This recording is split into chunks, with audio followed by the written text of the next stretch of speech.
You are the one who beat up Joe.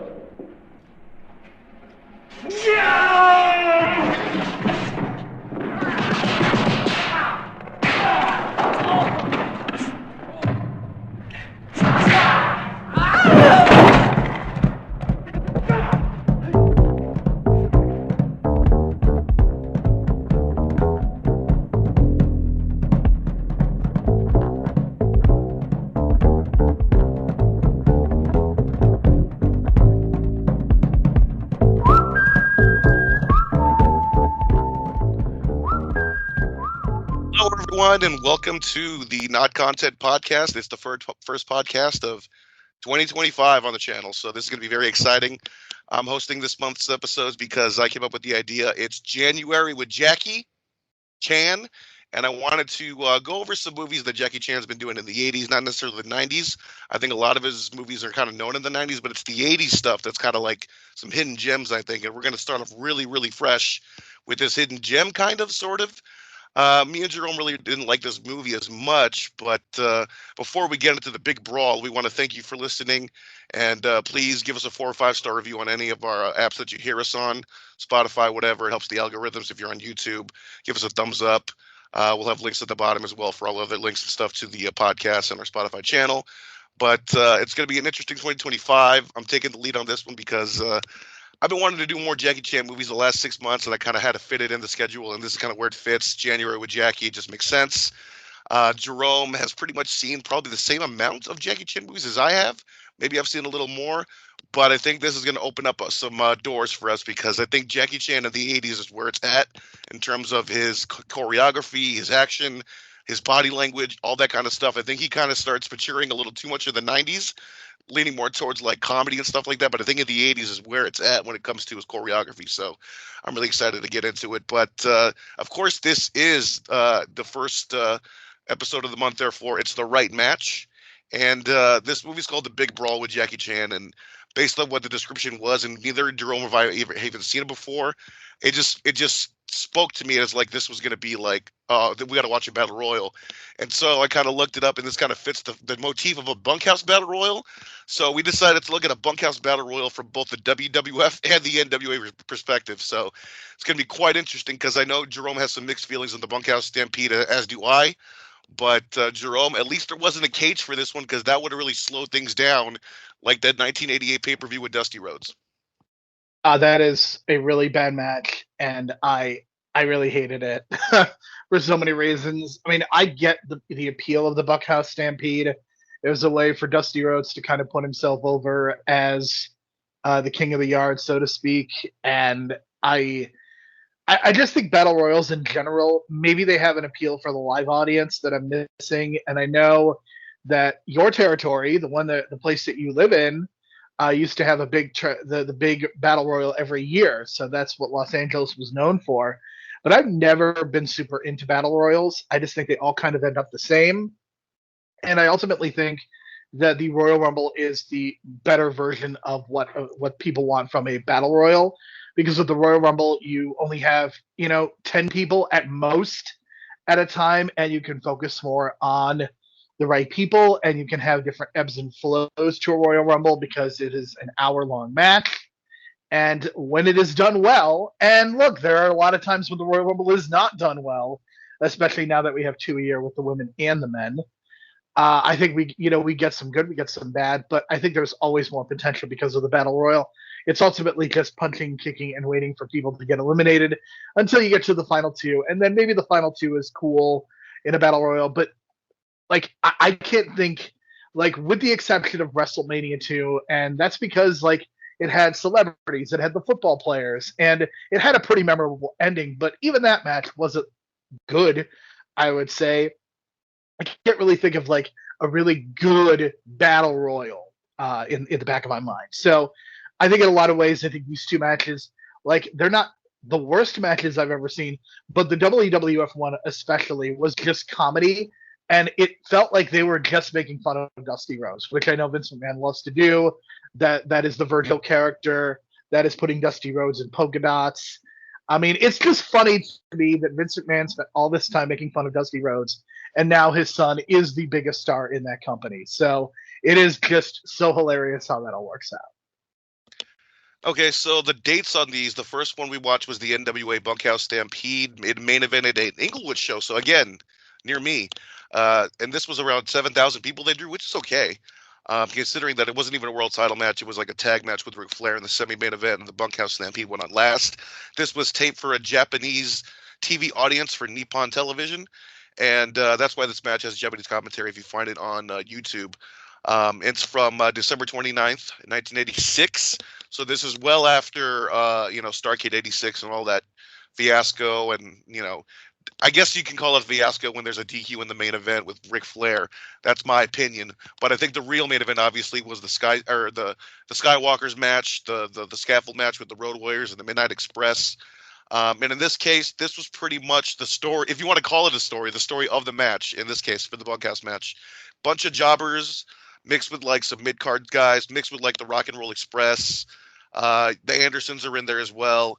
But obviously, once things start fanning out, it's basically the Road Warriors and the Midnight Express having their feud. It's also cool to see Barry Windham in this as well, because in the other match, we're going to see his father, Blackjack Mulligan, who wins that match. But in this case, Barry Windham doesn't win here. But the final four, basically, Midnights and the Road Warriors. The Road Warriors do this double clothesline, so the Midnight Express are out.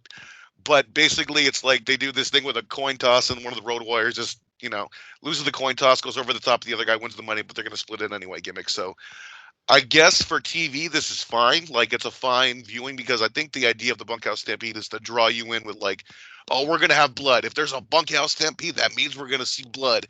And that's kind of what the NWA is known for in comparison to this family entertainment style of the WWE. So it kind of makes sense that you're going to try to draw your audience in with this, like, blood and guts stuff. Kind of like what AEW does today, but they do kind of like a tongue-in-cheek, kind of poking fun of that notion kind of way. But in this case, it was just a bunch of dudes in jeans. I never want to see the Italian Stallion ever wear jeans again. It just kills. The Italian Stallion is one of those guys that just looks funny as a jobber anyway in his trunks, and when you put him in jeans, it just looks even funnier. But the Road Warriors, I think they had jeans on. It looks like they didn't even bother with a shirt, but still, I mean, everyone was just kind of like blading here and there, their belt whips here and there. That's kind of what you want from a Bunkhouse Stampede in terms of drawing in for a house show. But in terms of TV, I think that's why that pay-per-view didn't do well at all, because first of all, they put it in a cage, and the idea was we're going to throw people out of the cage. You might as well just do pinfalls at that point, and it was only 8 people. In this case, usually it's a Battle Royal, 20, 30 people sometimes. But, I think it's a good TV watch, but it's not nearly as, like, enthralling as, like, an actual, like, Ric Flair main event kind of thing. It's just kind of like random people up until the last 2 minutes.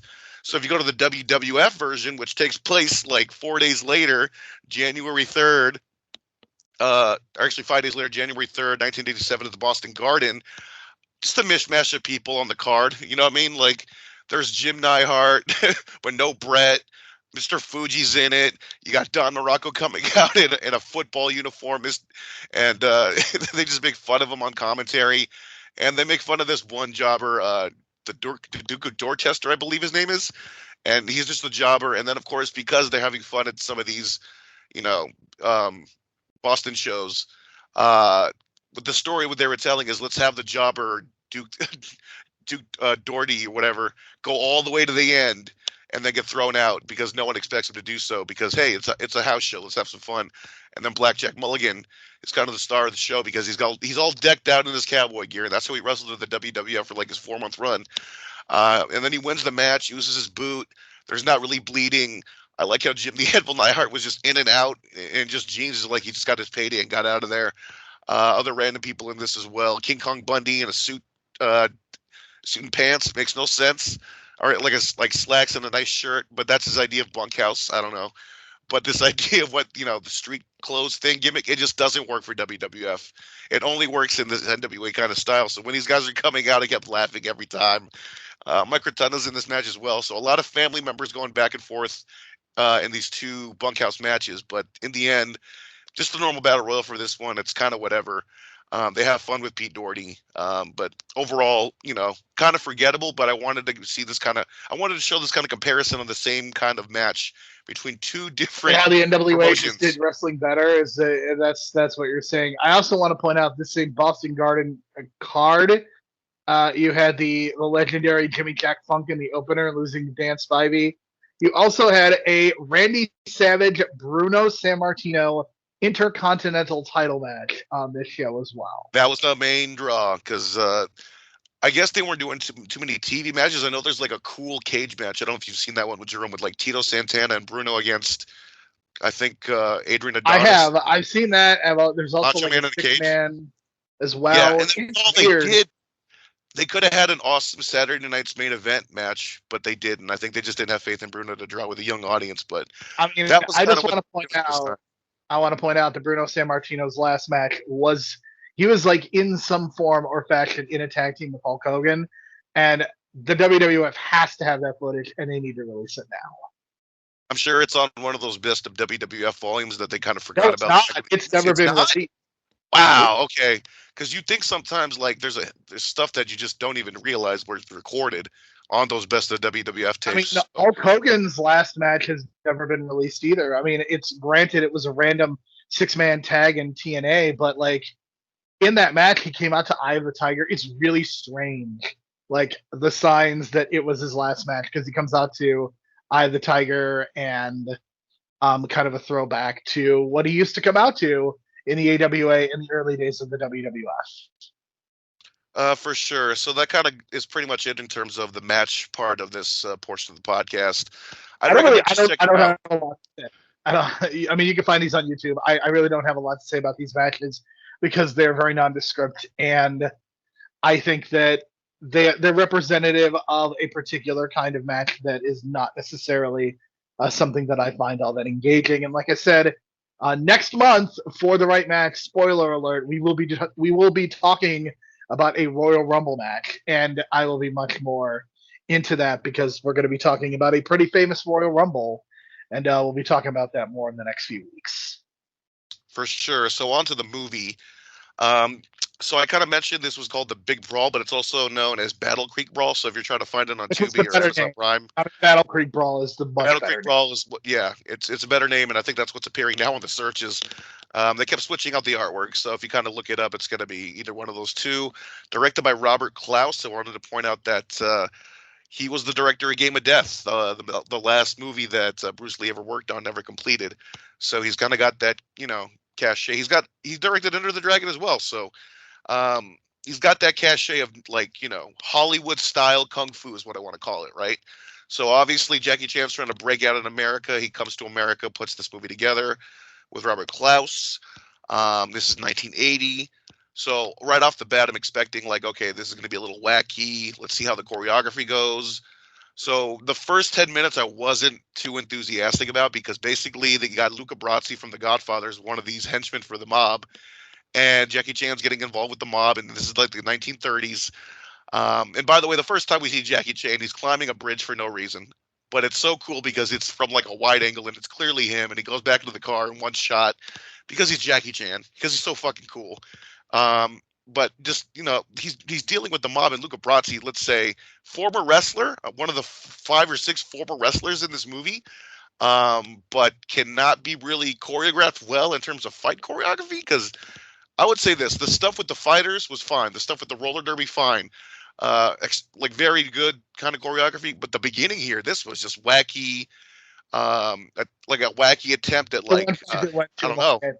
I really feel like the execution of the fights, clearly the highlight. Like the dialogue stuff is just borderline unwatchable. But most of the movie is fighting, and when the movie is just when it's Jackie Chan doing his thing, like I think the movie is really fun. And I think the thing that Jackie Chan is so good at is making every fight feel different and every fight feel like there are stakes involved. So I give him a ton of credit for putting the choreography together.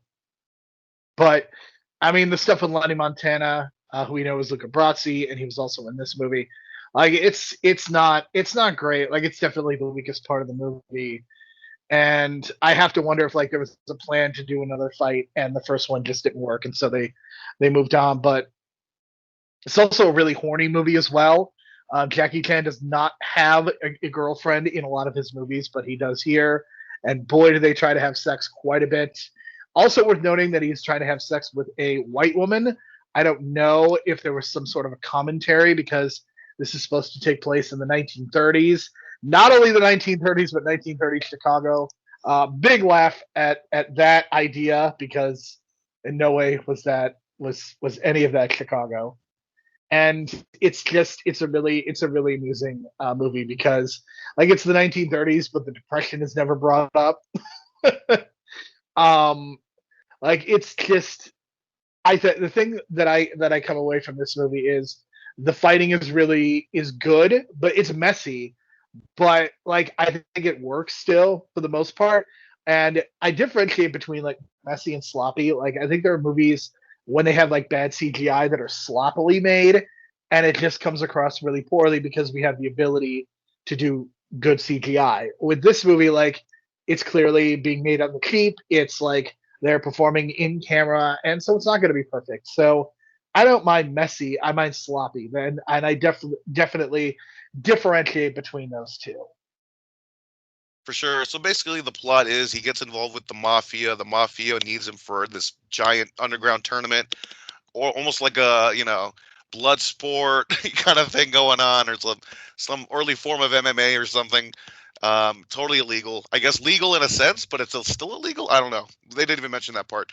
So basically, they use him. They kidnap his I guess his cousin's or brother's girlfriend or would-be girlfriend or something.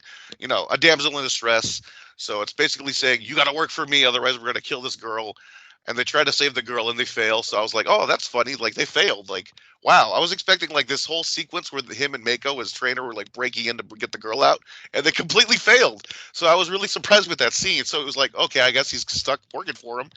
But then, he ends up working for him, and then it turns out like the mob is having some Civil War issues within the family, right? So that kind of ties in with it. And then you got this Jose Ferrer character where basically, his son, God, what's the son's name?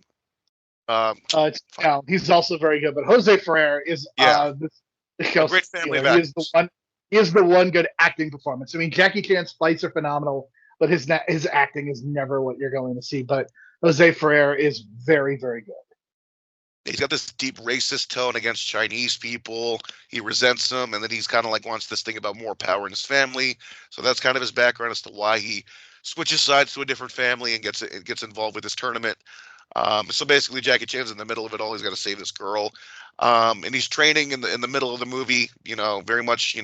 Basically, the first act is they establish everything. The second act, they train him up, and then the third act is the tournament. I want to point out in the first act, they do this rollerball scene, and at first I was very skeptical, but as it played out, it got better and better, and it made, because Jerome always loves this idea of like let's put a map in the audience's head of where these locations are, so you can anticipate them and kind of map out the location in your head. So what they do is in this roller derby thing, it's a very tight kind of shoot in a warehouse that goes in and out of the warehouse about where they skate around. And basically you see the first two rounds, because it's a three-person team. And then you see the first two rounds with the first two people going through it. So once Jackie Chan on the third round goes, all the obstacles he has to go through. And I was like, okay, first he's got to figure out how to take the bump. Then he's got to figure out how to get away from the other two. Then he's got to figure out how to get past the hose. And then he's got to figure out how to get back inside. Like, all these different things are going through your head. Like, how is he going to do it? And they ends up just doing it. But like this idea that they took the time to show you the first two rounds with the other two actors going through the process sets you up for Jackie Chan's run. So I thought that was a really well done sequence. And I'm not really a fan of rollerball or anything like that, but it was well shot, I thought. And the drama was there, and the audience was interacting with the actors very well. Kind of an intimate kind of PWG-esque kind of setting with this. So that was really cool. I thought that was a really good action sequence. That's more of a sport-oriented one, and like Jackie Chan would later on in movies like use skates. So I was kind of surprised. Like, I thought it was just one or two movies, but I guess he was a really good skater, and he did a lot of his own stunts, obviously. So this was really cool to watch. And then, of course, the trainer mentioned Mako, Samurai Jack, other movies as well. Obviously, kind of playing that same kind of role of like the guiding leader, almost like that Jedi Master kind of role. He was fun in here. Obviously, he's got a stuntman, but I thought what he was able to do in front of the camera, because of his limited, talents and abilities, and the fact he's kind of almost like a frail old man at this point. They shot around him well, and then they put in the stunt double at the right time, and it kind of flowed well. So I give him credit for that. I thought it was going to be a little wonky at first because, like, how are we going to have this guy do all this great stuff? And they just kind of slipped into body double. So that was really good. And then, of course, you got, I mean, okay, so what's his name? Billy Kiss, Hard Boiled Haggerty, former pro wrestler. It's kind of like the main guy in the tournament, right? Kind of the way they set up the bad guy in Bloodsport. And so basically the third act is what, a bunkhouse stampede, Jerome? Basically they got a battle royal in the streets, and the top 6 that are still alive or moving go on to the next rounds. What did you think of this battle royal in the streets? I mean, it was very chaotic. It was kind of fun. I don't know that it necessarily made sense, but I didn't hate it. I don't know.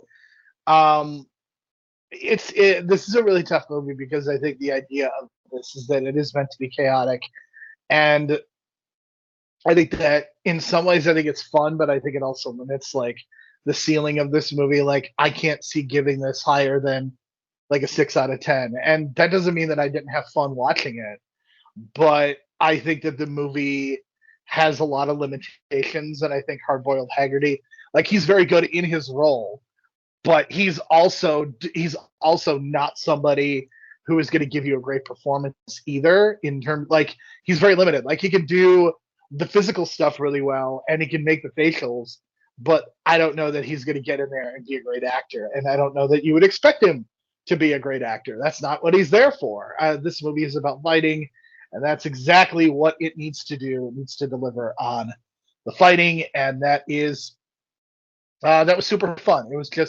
It was a lot of fun to watch this movie, and I think Hardboiled Haggerty. I mean, you look at the rest of his IMDb and you look at his filmography, and he's just done a lot of smaller roles, and that's kind of what he's like. That's what he's known for, and that's what he's good at.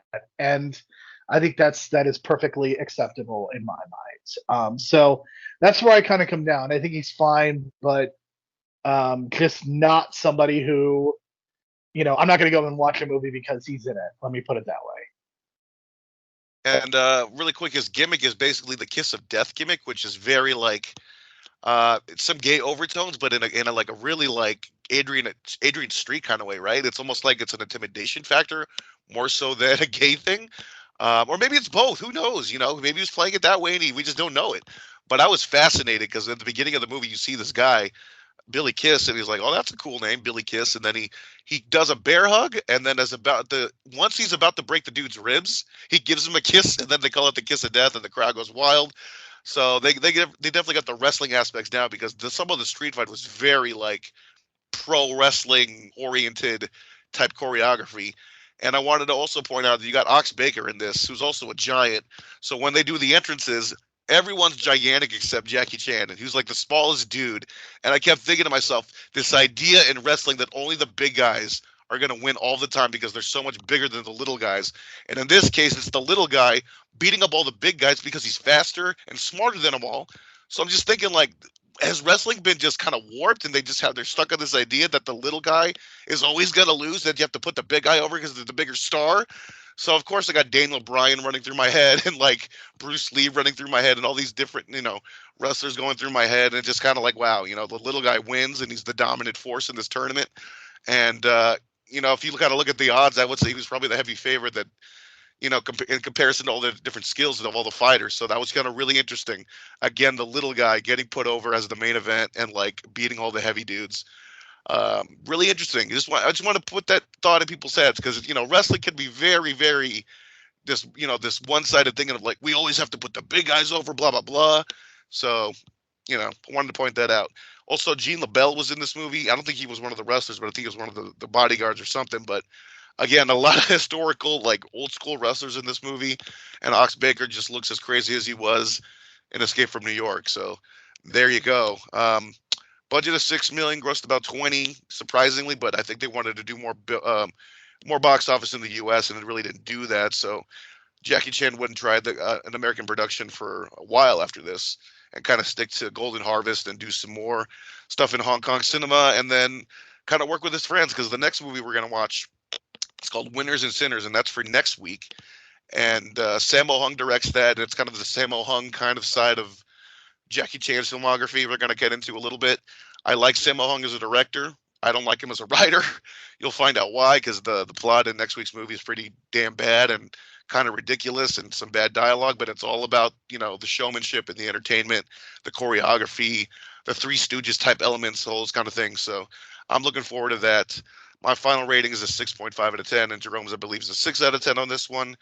So it's kind I'm of a gonna mixed say bag, but well. I think this movie is, like I said, I think it's super fun. I don't know that there is a lot of um there's going to be a lot of stuff to say about this movie. I'm sure we're going to have more to say about Jackie Chan in future weeks as we see him develop. There's just, I think, with these movies, in terms of like, there's not a lot of depth to them. Like the fighting is really fun, but the quality of conversation might be lacking just because it's not like it doesn't, again, not a lot of depth. not a lot of depth. But I think when you get to Jackie Chan with his friends coming up, it's going to be really interesting because it's just wacky screwball type stuff. So we're going to get into it's less badass, more wacky, and we'll get into that kind of like Ocean's 11-ish sort of thing. But that's Winners and Sinners, and that's for next week. So that kind of wraps up our conversation. And the third week, we're going to talk about Project A, which is going to be really fun because I've been wanting to watch that, and I haven't been able to find it. I don't think Jerome's have seen it as well, but that's the one where Jackie Chan, famous footage, lands on his neck and breaks his neck on camera. And then we're going to wrap it up with Armor of God, which is kind of what I watched as a kid and kind of like the Indiana Jones version of a Jackie Chan film. So that's going to be fun to watch as well. So thank you for listening. It's 2025. It's a new year, but we're going to have some fun stuff, and just keep listening.